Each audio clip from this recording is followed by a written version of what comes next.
Reports in Israel are contradicting each other. You'll hear some people saying that they're not going to actually begin the ground operation attacks up until October. Other reports say that, well, they're going to be done by October.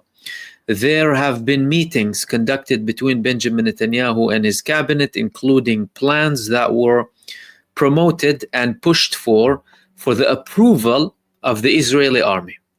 According to the reports that are coming, the Israeli army approved 2 plans, but not the third. According to these reports in multiple Israeli media outlets, the IDF approved campaigns that weren't as severe as the third option, whereas the government's trying to push for a bigger operation. Why is that happening exactly? Well, the IDF didn't want this operation anyway. They're saying that they need 250,000 to go and occupy Gaza City, 250,000 people being drafted. And again, more contradicting statements are coming now that they only need 100,000. But where is Israel going to get 100,000 from? In the peak of the ground invasion, when this genocide began, Israel had just shy of 90,000 with 5 divisions inside of the Gaza Strip. Now their military is doing far worse than what they were doing before in terms of manpower and people who are able to fight on the ground. But despite that, Benjamin Netanyahu is implementing what he wants to implement, which is terror against the innocent civilians of Gaza, in a way to apply pressure on the Palestinian side. Now, according to what's coming from Israel as well, more information, that they still haven't even concluded the shape of the operation and the type of operation and the time that they're going to begin this operation. However, the innocent people are still being targeted and they're still facing this genocide going on from the Israeli terror forces inside of the Gaza Strip. Now, a couple of things happen in the past 24 hours, up to 48 hours actually, especially with some interesting statements coming from none other than the war criminal Benjamin Netanyahu, saying he's devoted to the expansionist Greater Israel plan. For the first time in history, Benjamin Netanyahu is outright confirming that a Greater Israel is something that he is devoted to and something that he is actually promoting. Now, is this coming as a surprise? Or is this something that Israel has been speaking about all along? Well, many Israeli leaders have been speaking about this for a very long time. Benjamin Netanyahu himself said after October 2023, and after the genocide began, that he wants to change the shape of the Middle East. And more statements are coming now from his depraved right-wing extremist allies like Bezalel Smotrich, approving 3,000 homes east of Jerusalem to bury the idea of the Palestinian state. Why is he saying that now? Well, that's a response to all of the Western leaders in Western countries talking about, we want to recognize a Palestinian state. He's saying that we're going to bury this idea of a Palestinian state. And he also had statements before of the Greater Israel. He was in France with the map of Greater Israel in front of him. He spoke about Damascus being part of the expanded Jerusalem, and they're clearly on a mission here, spiritual mission. According to Benjamin Netanyahu, he's viewing himself as the Messiah of Zion, the Zionist Messiah, right? Going ahead and trying to implement this image or this idea of a greater Israel, although this Israel isn't really able to beat the Palestinian resistance. What are they going to do with the rest of the world? Okay, what did the Arabs respond? I mean, Greater Israel includes Egypt, includes Jordan, Lebanon, Syria, Saudi Arabia, parts of Iraq. What happened exactly? Well, they were fuming. They were fuming. Saudi Arabia, Qatar, Jordan, Egypt, Arab League, and the Palestinian Authority issue statements condemning the Prime Minister's comments, slamming mentality steeped in colonial delusions. Wow. I mean, that's what's going to put Netanyahu off his plan, isn't it? Them condemning and worrying and saying that he is delusional. Did that prevent anything? You've been condemning for the past 2 years. condemning and under the table allowing Israel to continue the genocide, condemning and passing Israel money, condemning and passing Israel fuel, and that's from other Arab and Muslim countries too, condemning and allowing Israel to go with its warships into the Suez Canal, condemning and not taking any action to stop the genocide. Not one action. None of the Arab states, the entire majority of them, have taken any action to stop the genocide. Or even listen, if we want to talk about like financial pressure or severe diplomatic pressure, like some countries didn't even threaten to cut ties with participants in this genocide or take away their ambassadors or nothing. Even at the diplomatic level, let's say they don't want to do anything on the ground. Diplomatically, they haven't even exhausted 10% of what they can do from a diplomatic perspective.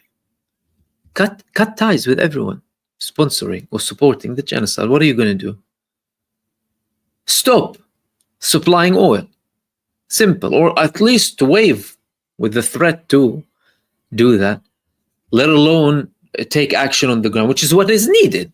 Clearly, Israel proved to the whole world that military action is needed to take down the Zionist regime in Palestine. This regime has to be dismantled. It has no future. So all of this talk about a two-state, firstly, you're seeing their responses. Netanyahu just had a statement not long ago saying that we are not going to allow a Palestinian state run by the Palestinian Authority or Hamas because both of them want to destroy us. The Palestinian Authority wants to destroy us diplomatically, and Hamas, you know Hamas and what they're doing. Is that a match to deal with or a peace treaty with, or what is this exactly? It's a joke. It's not really applying any pressure on Israel. However, there have been certain developments in relation to the aid and also peacekeeping forces inside of Gaza, with recent reports that Indonesia is going to be sending military forces as peacekeeping forces and to provide military aid. It was approved by the Indonesian authorities to send more Hercules aircraft and military equipment to provide aid for the people inside of the Gaza Strip, also help treat approximately 2,000 Palestinians and then bring them back to the Gaza Strip. Now, some people were talking about the fact that Indonesia might be part of this plan to expel the population outside, which they outright denied. They said, we're going to treat 2,000 people and we're going to bring them back. And there are people who are being treated outside of the Gaza Strip, and they also have an option to go back to the Gaza Strip. Nothing in terms of this large-scale ethnic cleansing that Israel is talking about. They're outright denying it. But the interesting point here is the fact that they're talking about Indonesia participating in peacekeeping forces inside of the Gaza Strip, similar to what they've done in Lebanon. This is an interesting development. Why? Because clearly any talks about this day after that they're preparing for and some potential security arrangements are at a really advanced stage now. Indonesia is considered to be a country, Indonesia and Malaysia and other Asian countries are considered to be countries close to the Palestinian side with multiple Palestinian groups. They're close to the Palestinian Authority. They're close with the elements with the Palestinian resistance too. Clearly, there's some sort of development happening there, especially with Israel now declaring that the head of the Mossad is going to Qatar. Mossad chief reportedly meets Qatari leader in Doha for hostage deal talks. So we have a situation now where Israel is outright participating in the talks. So we're no longer in a phase where Israel is not talking. If they're sending a delegation, that means they're doing a U-turn. They previously withdrew the delegation from Doha because according to them, Hamas wasn't really giving they're not playing ball with them. They're not being reasonable. They're not being serious. Both the Israeli side and the American side said that, and that they want to find these alternative options to try and reach a solution. Clearly, they did a U-turn on that. This is coming following more pressure happening from the civilian population. And Israel is facing pressure internally too. For example, there was a Jewish Orthodox man spraying there's a Holocaust in Gaza on the Western Wall that they consider to be very holy. And more people are protesting against the GHF inside of Israel, taking more action against the GHF. One of them was called the Radical Bloc in Israel, confronting GHF leaders in Tel Aviv, CEO John Acri, spokesperson Chapin Fay, and their team. GHF is not a humanitarian organization. It's a weapon of genocide. We will find them, disrupt them everywhere until the siege is lifted and GHF is dismantled. There was a bigger problem for the head of the GHF. This was sprayed outside of his house, John Acri. Death to the GHF. John Acri, the interim executive director of the Gaza Humanitarian Foundation, was targeted at his home and vehicle by activists protesting the organization's role inside of Gaza. Clearly, it's actions like these from the people that are leading to actions on the ground, whether when it comes to the policies being changed or the recognition that they're talking about or the humanitarian aid, all of that. These are very important developments. In the meantime, the Palestinian resistance is increasing its attacks against the genocide forces inside of the Gaza Strip, with Al-Qassam brigades targeting 2 Israeli tanks with Yasin 105 and explosive devices near the Abu Hamid roundabout in the center of Khan Yunis. The Palestinian resistance has been increasing its attacks in the past few days. The attack before this had a sniping action against Israeli terrorists, and also other resistance groups inside of Gaza were targeting bases of the genocide forces. Today, a joint operation between Al-Aqsa brigades, Al-Quds brigades, and the Abu Ali Mustafa brigades, who are the armed wings of the PIJ and the Popular Front for the Liberation of Palestine, respectively, carried out a joint operation against the Israeli forces in Gaza. In other parts, in parts where Israel has been in already multiple times, like this is in Khan Yunis, Israel got in and out of Khan Yunis 5 times with their biggest divisions. Division 36 was there, up until they started to withdraw some of their forces from those areas. What does that tell us about the upcoming campaign? It's a recipe for failure. Firstly, Israel failed in every other place. Now they're selling this Gaza as the hub. They previously did this before, Al-Shifa Hospital was the hub, and then Khan Yunis was the hub, and then Rafah was the hub, and then they moved from one place to other. That's the hub. This is where the command. This is the final place where they're going to eliminate them, and they fail, and they get a beating, and their child-killing forces get eliminated and roasted and toasted and sent back in coffins or left in Gaza to burn in their APCs and tanks, and Israel doesn't achieve anything apart from murdering infants. That's what they do. And now this is a reflection of what's going to happen to them inside of the Gaza Strip, by the way, in Gaza City, with this new campaign. Even reports in Israel are talking about how the Palestinian resistance is prepared for them and how intense this battle is going to be. Israelis are confirming that the Palestinian resistance inside of the Gaza City area are way more prepared than other areas. This is something that I've been talking about before the Israeli plan. The fact that this area, the fact that Israel did not carry out a ground invasion, which meant that the Palestinian side had a lot more resources and arms and weapons ready for Israel, even if they would allow them to get in, lure them into ambushes and pre-planned traps inside of the Gaza City. Because some elements in the Israeli government now are talking about the fact that they want to see Gaza City like Beit Hanun, total rubble, total destruction. I mean, Israel is implementing in Gaza what you used to see in comments of the Israeli public whenever we used to hear news about Gaza. Politicians and the public, level Gaza, level Gaza, level Gaza. We used to always hear that. And, people would think previously, what are these insane people? And now they're implementing all of that, but they want to continue this process to a level where they're destroying rubble upon rubble. Shows you lack of strategy, by the way, in terms of taking down the resistance. Just damage and destruction. This is what these people understand. Psychopathic. But they're calling to destroy and level Gaza City because it still has some buildings there. Clearly, you saw one of those buildings being destroyed by the genocide forces with families inside it, clearly. But we have an example of what happens in a totally destroyed area, like Beit Hanun, which is the closest town or city next to the Israeli borders. Some of the most intense attacks and ambushes that were carried out by the Palestinian resistance in the past 3 months took place in Beit Hanun.